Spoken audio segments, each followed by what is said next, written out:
Hi, everybody. Thank you for tuning in on my Wizard of House podcast. We have another interesting trade, a guest, something that we all need to do. This gentleman does with his company. I have a classic touch paint or a classic touch painting. Maurice here with me today. Welcome, Maurice. I'm going to let Maurice introduce himself, and we're going to get into painting, different type of paints, interior, exterior, are the differences, and then the different shades. You know, the what do they call it? The candlelight, satin, gloss, whatever. We're going to just basically learn the different products that are out there. And I appreciate you for joining us, Maurice, from A Classic Touch Painting. Good to be here, Lee. Thank you very much. Good to see you. You're welcome. Tell us a little bit about yourself. And Sure. So my name is Maurice Ragot.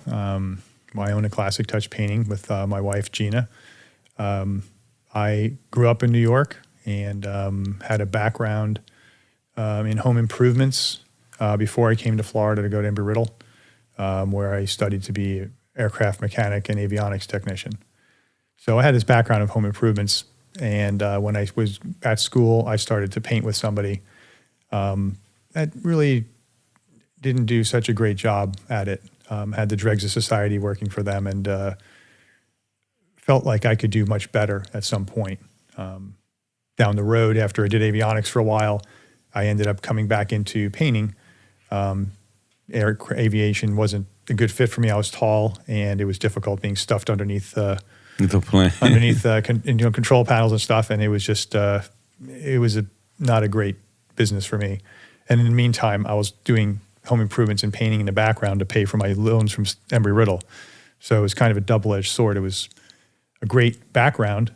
It's an interesting career, but it wasn't perfect for me. And the cost of the experience was very high. Mm-hmm. And I had to do things outside of aviation just to afford my student loans. And what year was that you moved here? 94 is when I graduated 94. Riddle. Yeah, that's so about when it's been a while.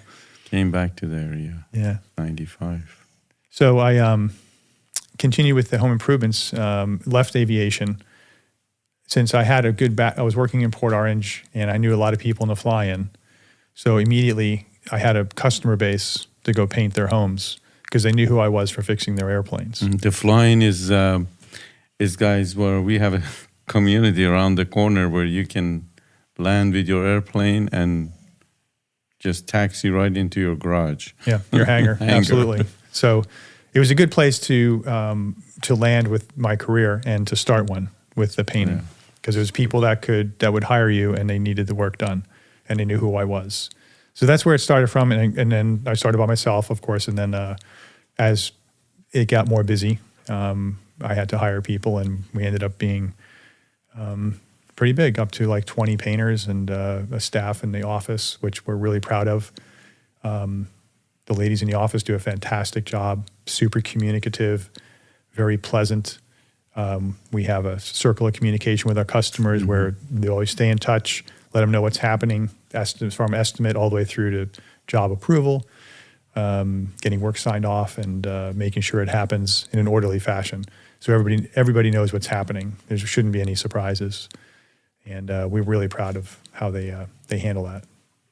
Oh, that's awesome. Yeah. So it's been a great journey to this point. We've had ups and downs. What year exactly you opened a Classic Touch Painting in Port Orange? 2001. 2001. Yeah. Very nice. So we've been 21 years now. That's amazing. Yeah. Again, that's exactly the year I opened Executive Realty. No kidding. So we drove by each other on 2001 on Williamson back then. Yep. So, Maurice, I know you don't just do painting houses. I see that you did like the ICI building. Mm-hmm. You did the Taco Bell. Yep. Those are the things I just seen like driving. I was like, oh sure. my God. Or on Facebook I saw. Sure. And so you do commercial as well as, how does these chains hire you? I guess they know about you, or you've done it before with them? So a lot of them are through a general contractor that might be doing a remodel on a Taco Bell or or is building a new one, or ICI because they know who we are from previous work with the company. And they know we can handle the work that they have there more so than maybe a new construction painter, which could be a little more challenging. So you have a fleet, basically. It's not like if somebody call you, say, hey, can you come and...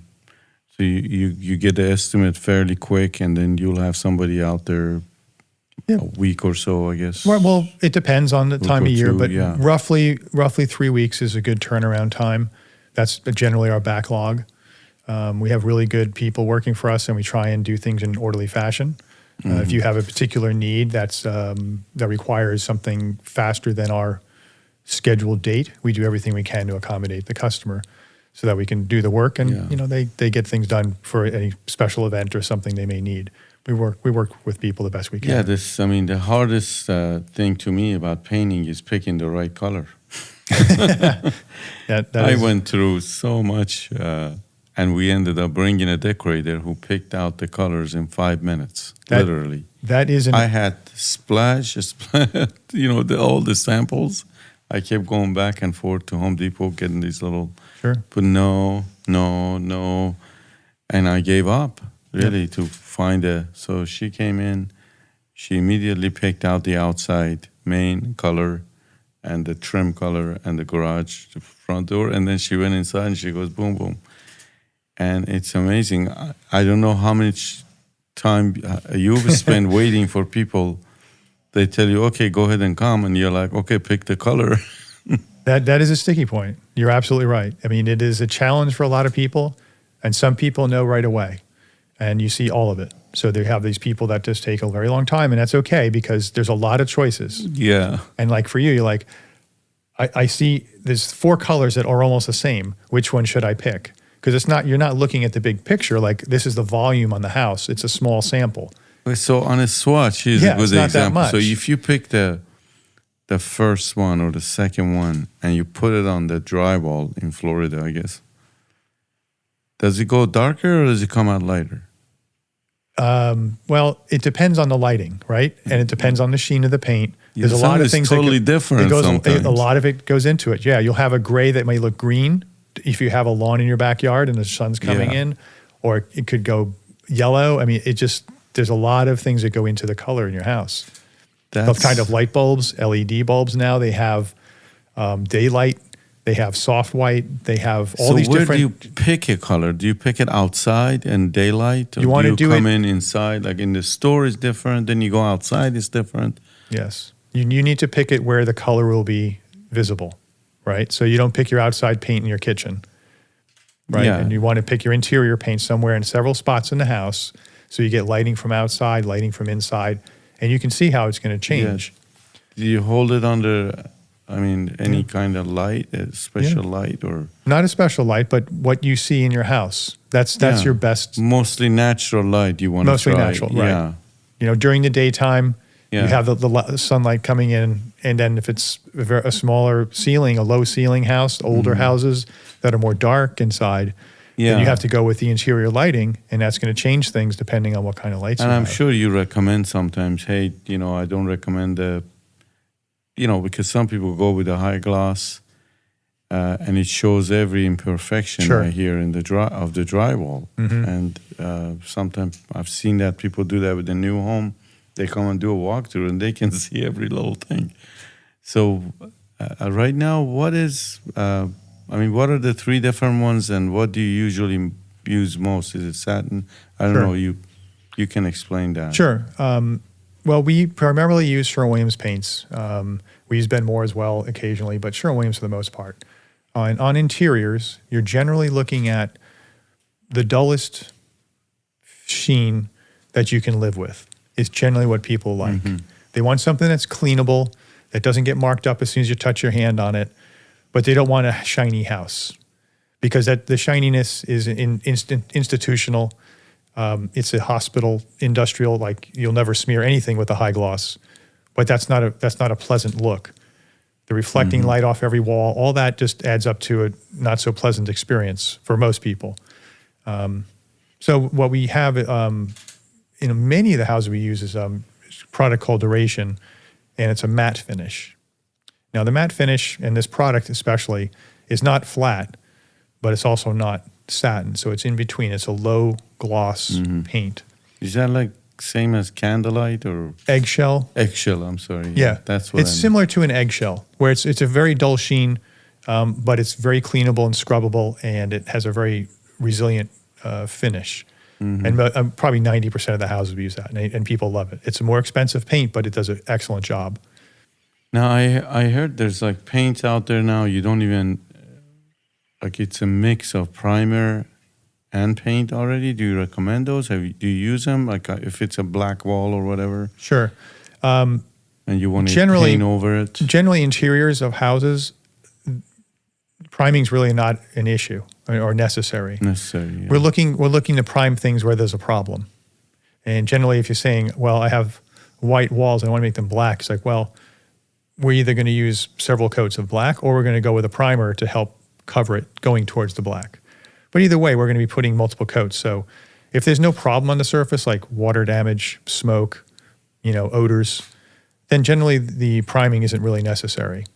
Most of the paints that are out today, it was a retail move to get customers to buy paint that say that they are primer and paint in one. Yes, that's what. But it was exactly. But that was more of a retail sale thing, because the paints stick to the paints pretty well already.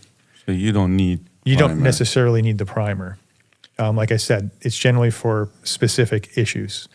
Like if you have oil-based paint on your doors and trim, and you want to go back with a water base or latex or acrylic, we're going to want to put a primer on that so that it bonds properly, so it doesn't peel off as soon as you scratch it with your fingernail.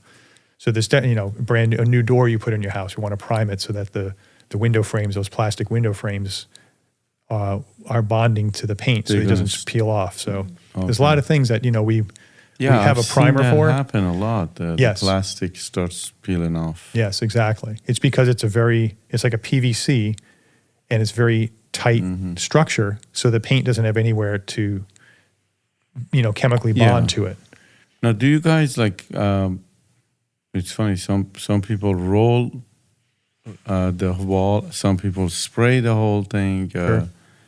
And I know now it's common to have the ceiling, because in Florida we used to have ceilings white and the walls different color. But a lot of builders started going all one color. And now if you want white, it's extra, because now they have to cut it in. Exactly. So they saved money by going all one color because there's no cutting in. Right. Is that still the thing people are doing? People, most of the time when we go to repaint, are going to choose to do a white ceiling. They are and still. paint the walls. Okay, good. A tradition, because that's a traditional way to paint your house. Yeah. And the only reason that we have single color homes is because it's cheap. Yeah. And the builders, even if they paid the painter $100 extra to cut it in, they choose not to because it's cheaper. Yeah. It's that little margin that they go for rather than making it more a traditional finish. So, I was surprised one time, because they said if you want a white ceiling, it's more money. And that always was standard. If you wanted the off color, it was, like for the walls, it was extra. Smooth walls were standard at one point too. Yeah, and those try and find that in Florida. And smooth walls, folks, it shows everything. So you don't really want smooth walls. Yes. And knockdown, I guess. Sure. Oh, we used to have those popcorn. are hard to repair. Yeah. Popcorn is hard to repair. So best thing is orange peel. Orange peel works pretty good. Yeah. And plaster works great. And what do you put? What product you put on the baseboards and doors? Is that just a high gloss? We generally use a semi-gloss. Semi-gloss? Yeah. High gloss, not as much. Again, it's kind of a personal thing. Choice. You don't necessarily need it so shiny. The semi-gloss does an excellent job. And like you said, it doesn't show imperfections. The glossier you go, the more you see imperfections.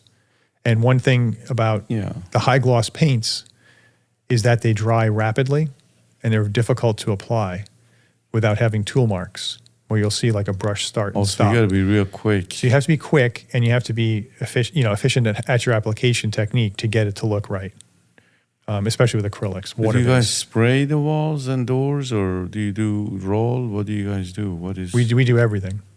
Okay. Because on a residential home, if you come in and if it's a repaint, you probably just roll, right? in most cases on the inside of a house, we're brushing and rolling. Yeah. If they have large ceilings, we might be spraying the ceilings. If they have popcorn, we're going to be spraying every ceiling in a popcorn house. Regardless, we're going to mask up the house with plastic, cover everything, and we're going to spray the ceiling because That's the only way to paint popcorn, right? It's like they're hard to repair and yeah. The problem is you could wet it too much and it'll fall off the ceiling, because generally popcorn ceilings are 30 years old or older, and they don't necessarily, they maybe have never been painted, so they're like getting I've dry. seen them in the garages. They're falling down. Yes, exactly. Might be humidity. Humidity, exactly. The garage, especially in Florida, no air conditioning. Yeah. It doesn't get painted often. It's not hot in the garage in Florida, is it? My God. Only if you keep your refrigerator out there. Yeah, it's Florida, folks. So the painting here, as far as outside now, we're going to move to the outside. What happened before, like in the 50s, 60s, even 70s, they were building homes here in Florida. You see it's just block, and they paint the block. So it was just a painted block. And then they started doing the stucco with the newer homes, I noticed. And now the stucco is a totally different texture. Now that's where you definitely need a prime for a new paint. Stucco. Yeah, and tell us. I hear some people say, "Oh, do the primer, paint, and then put a sealer, or put the sealer first."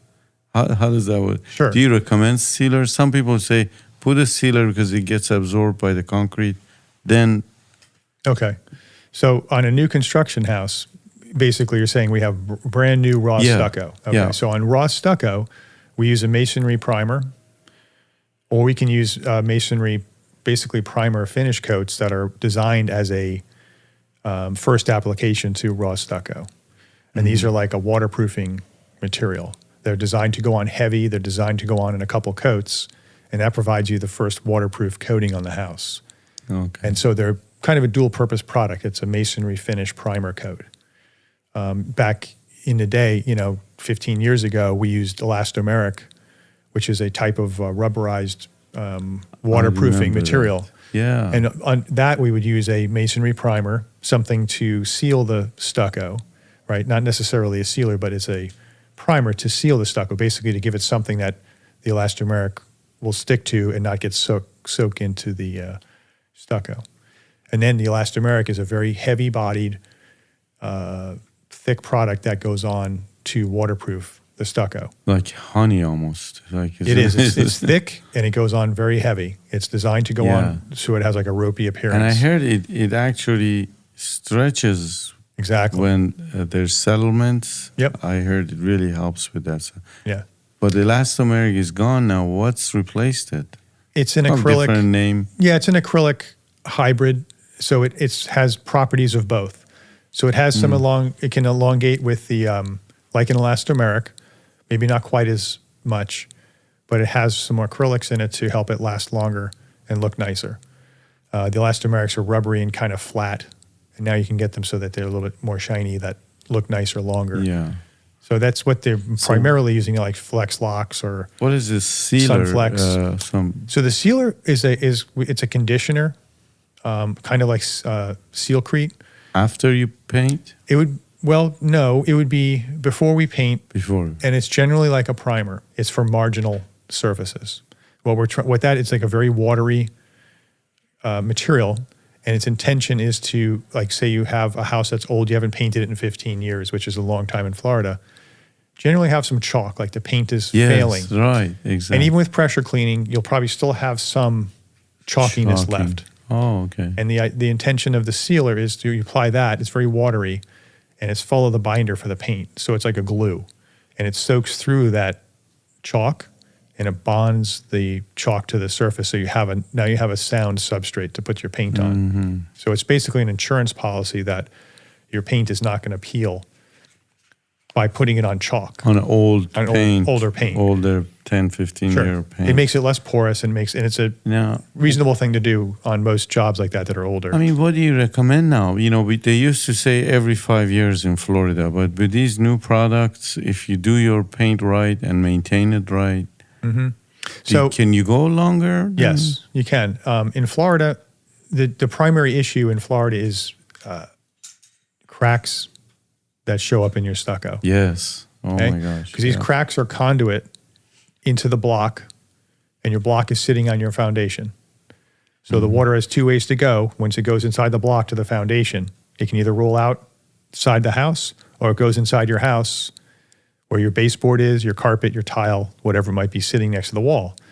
So when we have hurricanes here or long duration rains that are directional, so they maybe hit one wall for hours and hours at a time, you may walk into your bedroom and find there's water by your nightstand. That's like, how did this come here? Oh, that's happened to me, yeah. And it happens to a lot of people when we have a sprinkler system. A sprinkler or others.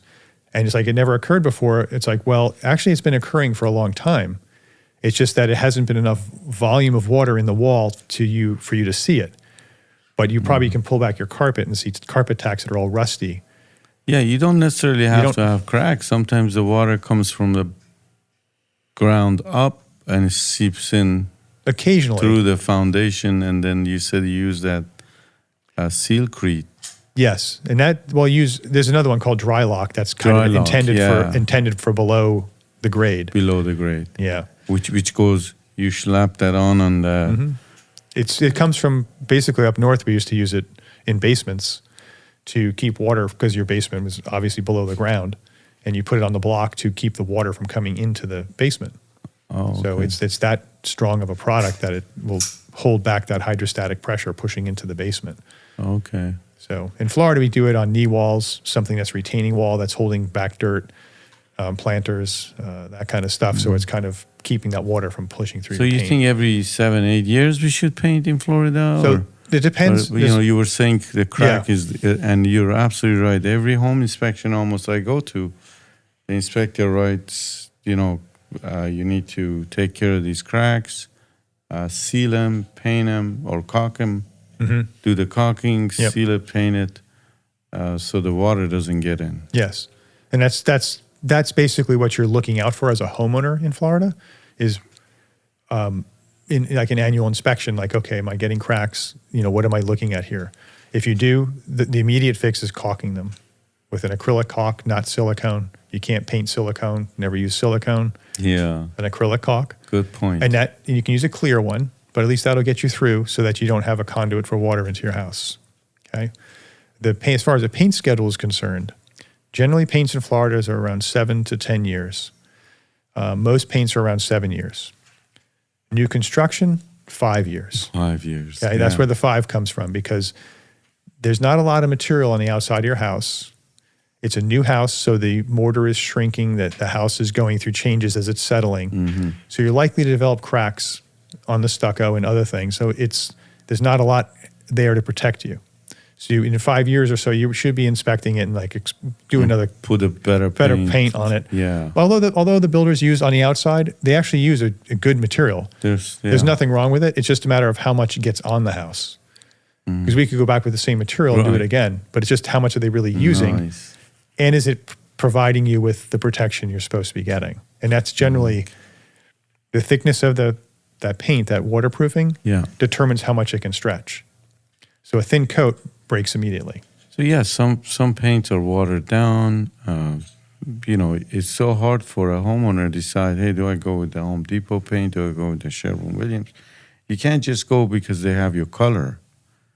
You want a fair price and a decent product. Of course. Like I'm sure the product you use for a commercial building is totally probably different than what you use for residential. Am I correct to say that?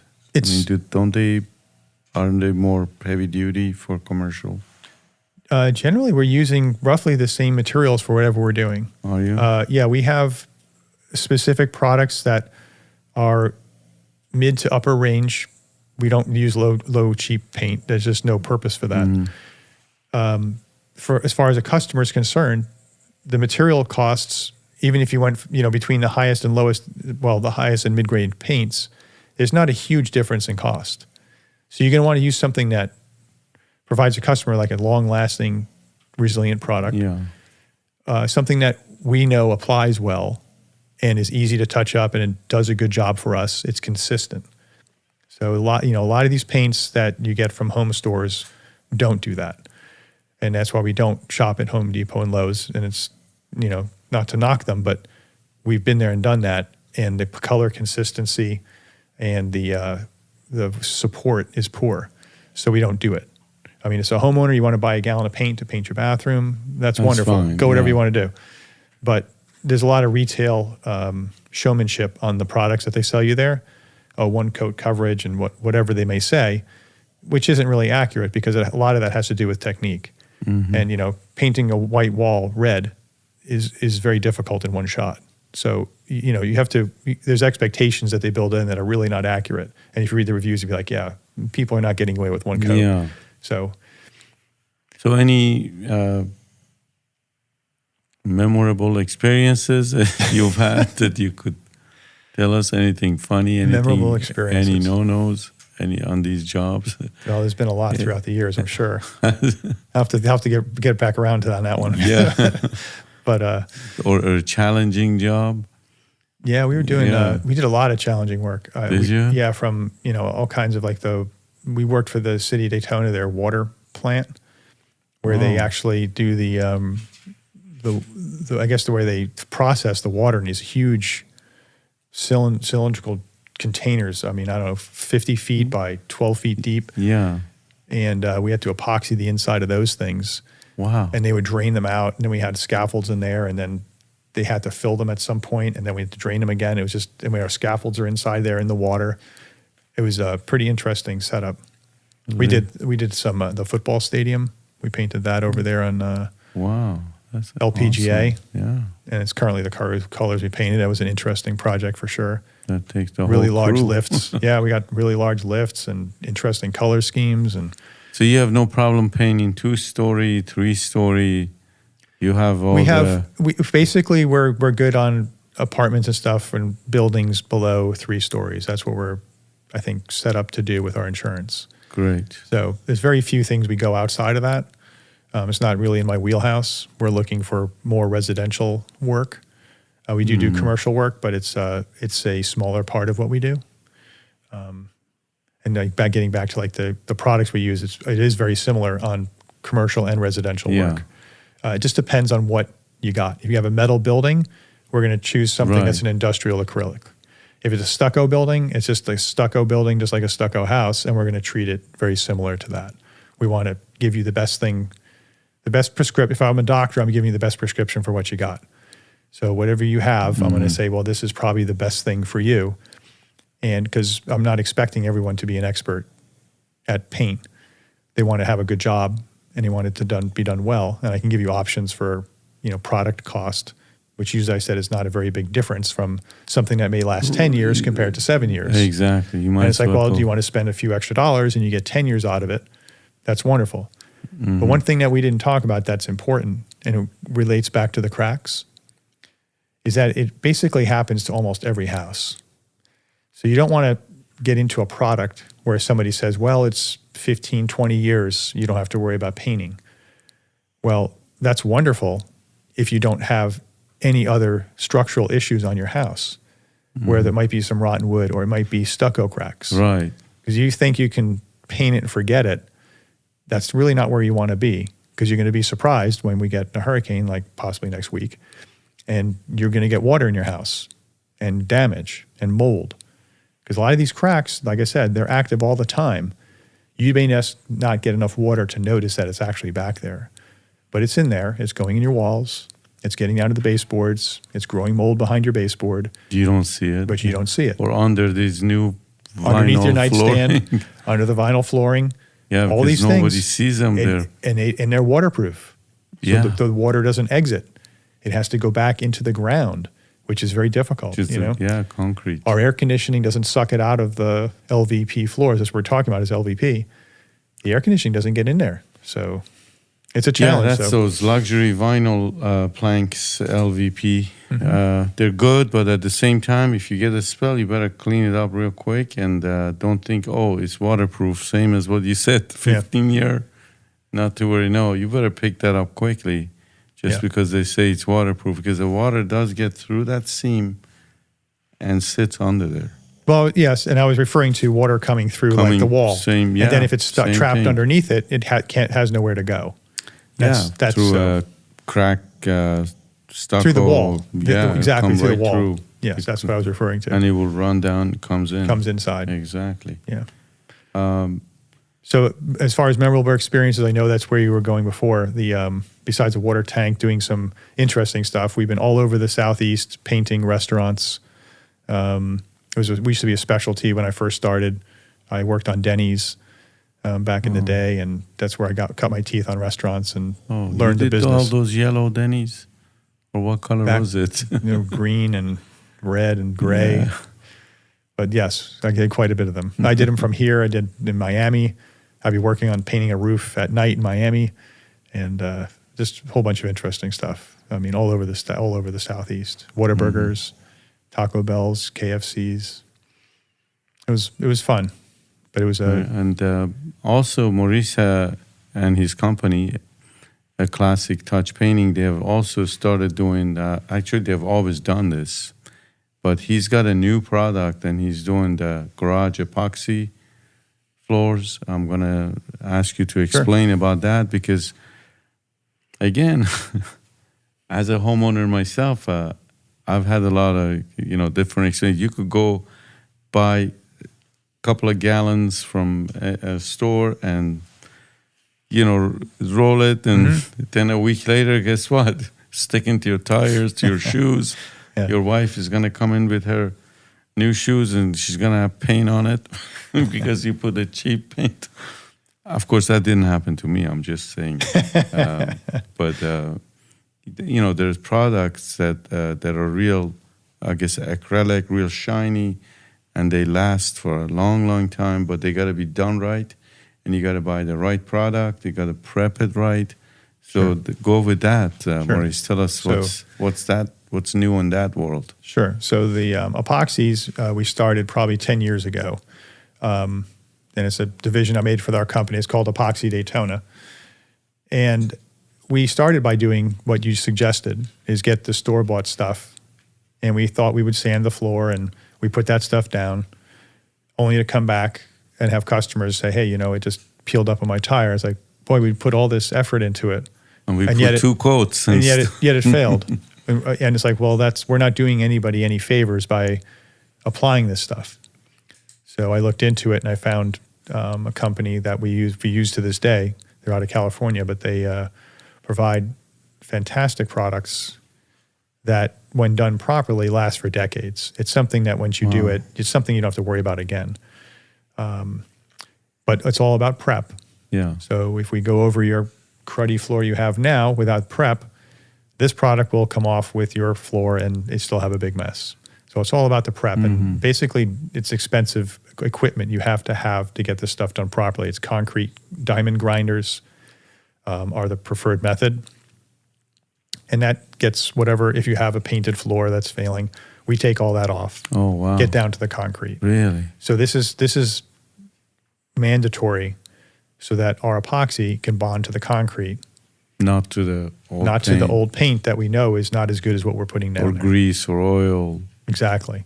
So we have ways to combat all of that, but the grinding is the big thing. So they used to just acid wash and throw paint. Right. But you didn't know that the acid actually is still active and is creating issues underneath your paint. Because in order to neutralize that, you got to use baking soda products and something that's basic to get rid of the acid, wash it thoroughly, but at the same time, you have to have that all dry out before you put down your epoxy. The water-based epoxy mostly is from the stores, which doesn't work out well because it's just all this time that you don't know what you're doing. So anyway, the diamond grinding works out well. Then we pressure clean it. We get all the dust off the floor with the pressure cleaning. Then priming and epoxying with the stuff that we use is On a 2-car garage, how long this process going to take? Well, generally we do it in 2 or 3 days. Wow. Okay. And it's partial days. It's not full days, but it takes the time to grind it, clean it, dry it a bit, and then we do the primer. And we do the epoxy and flake. Then wait, yeah. Then we come back and scrape it and do our urethane. And the urethane is like 4 times harder than the epoxy. And that gives that nice clear coat over the epoxy flakes. And it gives it the long-term durability. What do you mean scrape it after it's... When we put down the flakes in the epoxy, basically the epoxy is glue. So we're gluing the acrylic flakes with like quarter-inch flakes to the floor. Exactly. And they can fall in any kind of direction. So if you did nothing, you'd have flakes that are standing up and down. Oh. And what you do next is you're going to put down your urethane. So now you're going to encapsulate these sharp edges into whatever position they're in, and you have sharp positions all over the place. Mm. So the scraping, we basically use scraping blades and go over the flake and remove as much of the flake that will come off of the epoxy. So when we epoxy it, we put down flake so that it's to rejection. 100% coverage. There's more flake on there than can possibly soak into the epoxy. Then we remove it and then reclaim it basically. And then we scrape off whatever's left that might be jagged so we have a more like an orange peel finish on the floor.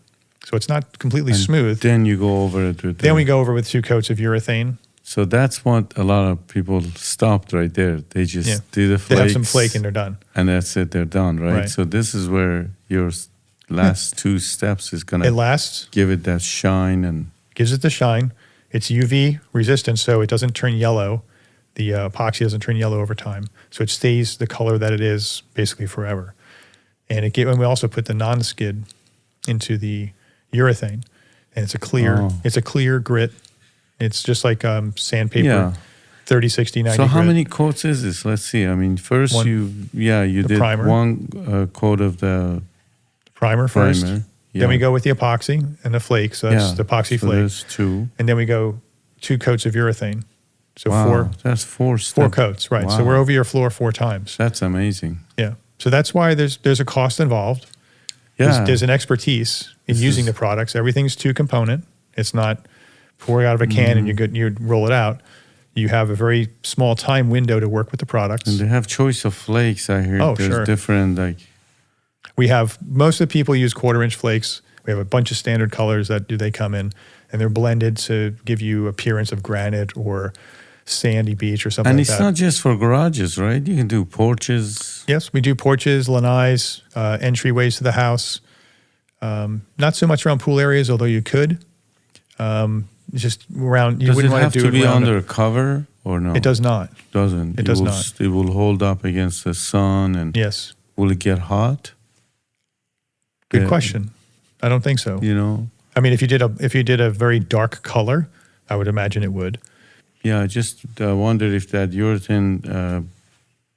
I never did one that was so dark outside. Most people choose, earth tones and lighter colors that are not so bold. Mm-hmm. So they blend in. So yeah, but it's possible. Yeah, like I was sealing my pavers, and somebody said, "Oh, watch out, they're gonna get hot when you get." But it really didn't. I didn't know if that would change the temperature. The temperature, because it's clear. They put it on the pavers, but I haven't noticed a big difference. I would think they'd be hot if they're dark pavers. They're going to be hot regardless. So painting really is, again, even though the product, you're saying almost the same price going with the 5-year paint versus a 10-year paint. Well, there is a difference, but it's not a large difference considering that the labor is the biggest thing you're paying for, right? So so upgrading a product isn't going to change the overall job cost significantly. So that's why it's worthwhile to go with higher end price that'll give you that payback. And I'm not saying go for the most expensive paint you can find, because I don't believe that gives you that much more time. Yeah. It's some of these things are so new, you have no track record for it. So I don't like recommending something like, well, this is the new most expensive product from Sherwin-Williams. Yeah. Okay, well, how long does it last? Well, we don't know because it's brand new. So when we have products that we have in our wheelhouse that we've been using and I've seen after 10 years. And I'm like, wow, this one really holds up well, like duration. Or super paint, you're like, yeah, 5 to 7 years, depending on the color, exposure. That's when you're starting to see it maybe start to chalk or lose its color. So it's like there is things I can recommend. And it's ones that I'll say, well, this one costs that much more. If you really want the most expensive one, we can use it. But I don't know if there's much more benefit to it. But you also have such a good relationship with these paint companies like Sherwin-Williams. They'll probably deliver. They guarantee their product. Absolutely. If you put it on, there's an issue, they immediately deliver, right? Don't they deliver paints to you? The rep will come out, take a look at it. Because we're there as a team, and Sherwin-Williams wants us to use their product, and they appreciate it. And they also follow up with excellent customer support. And that's why we stay with them for the most part. They do what they say they're going to do. They stand up behind their paint, even if it may not be their issue. It could be, in most cases, it's an application issue. Maybe something wasn't cleaned perfectly well. Generally, it's a labor issue there, that something was missed, or it's human error. So a customer may see Sherwin-Williams as part of the problem because it's their paint that was used, and they're having a product issue or an issue on their house. And rather than them look bad to the customer, they're like, well, we'll provide some paint, and we would, provide the labor, and whatever the issue may have been, rectify the problem and move on, so that everybody is happy with, the result. Yeah, that's because we're human, and things can happen. There's a lot of moving parts. So, and sometimes there's unexplained issues. You may have water issues at the lower walls of your house that create a problem over time. We see all kinds of crazy things, like you said, where water soaks up in the wall and then it makes the paint fall off on the outside. So there's a lot of things that happen that defy logic sometimes, but they happen in Florida. Yeah, you see like a white line on the whole wall. You're like, what? It's wherever the rain hits. Yeah. There's no gutter, or there's a leaky gutter or whatever. Yeah, or they may get hit with a sprinkler that they're not aware of, and then it creates a water issue on the wall. And all you see as the result is like, well, there's something failing here, but you can't explain where it's coming from. But it could be sprinklers and other things. If you do this right and hire the right company, I guess this is all about maintaining your home again, and that's what a lot of my podcasts are about. And if you walk up to your house, for example, and you see your gutters are all green and you just had it pressure washed, same with the soffits, and you go closer, you see the paint is gone. So you can easily, I'm sure you have a certain product that does the fascia and gutter. As far as paint or cleaning? Yeah, painting, sure. Paint those. Yeah, a lot of people I notice, they're painting the gutters and sometimes the fascia the same color as the wall, the soffit. Sometimes. Yeah, especially I've seen they don't want to see this white gutter coming down. Well, so they just paint it. Yeah. So a lot of painters are starting to do that. We've been doing that for a long time. Have you? Good. Yeah. Yeah. When we worked in the flying, where I first started working on that stuff, the new houses, we would paint the downspouts immediately to the body color, because people don't want these large utility structures to be a highlighter on their house. Exactly. It's just like the meter boxes, the cable box, anything that's an accessory or a utility to the house, they don't want it to be like it's gray. Yeah, a highlighter. So you paint it, and so we've always done that on our houses, and the take rate's probably 98%, but you'll have 2% or so that say, no, I need to have a white downspout because that's what I'm used to seeing, and that's okay. It's just most of the time we make it go away so you don't see it. It looks. So this is what his company is pretty amazing, guys. You guys, I know you paint cabinets. You paint. That's another big thing we've been doing lately. Pool enclosures. That's right. You can turn them from black to white, from white to black, right? Yep. From bronze. Yep, bronze. Like if I have an old beat up cage, but I don't want to go get a whole new cage. It just needs to be refreshed. You will come through and paint it. Am I right? That's going to be a difficult procedure. It is, and you have to rescreen it. So yes, it's basically in a 10 or 15 year period, when you go to replace that screen or you have a hurricane, then that's the time to paint it. Paint the whole thing. Because you cannot do it with a screen in place. So it has to be just the frame itself. But we can come in there, we can turn it bronze from white. Because a lot of people, when you have a white enclosure, you realize that it just draws your eye all the time. Yeah. But when you have a bronze enclosure, it becomes a shadow and you look right through it. It doesn't attract your attention.